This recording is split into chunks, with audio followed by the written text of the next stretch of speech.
Den anden er abdiceret.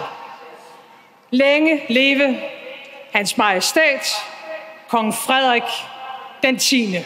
丹麥首都哥本哈根市中心啱啱嘅星期日人山人海，超過10萬民眾聚集喺克里斯蒂安堡宮廣場慶祝腓特烈10世國王登基。Det er en opgave, jeg har nærmet mig hele mit liv. Det er et ansvar, jeg tager på mig med respekt, stolthed og stor glæde. Det er en gerning, jeg vil gøre mig umage med og bære gennem den tillid, jeg møder。當地時間下晝2點左右，女王瑪格勒特2世由於身體原因簽署退位書。大約1個鐘頭之後，佢嘅長子55歲嘅王儲腓特烈克里斯蒂安成為丹麥嘅新君主，王號腓特烈10世。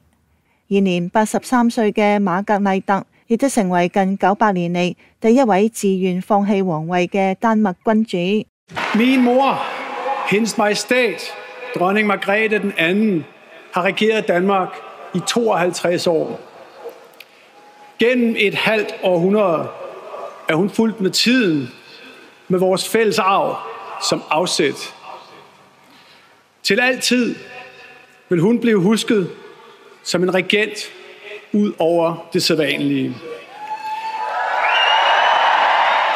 而新國王同皇后一齊喺陽台接受國民嘅歡呼。I mean, we came pretty early to make sure we had a great spot to see the whole royal family, and we are excited.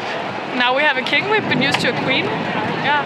I think he's a down-to-earth person, feeling fairly relaxed. And when he's interacting with the Danish people, he also seems fairly relaxed. So I think we actually enjoy having him as a king.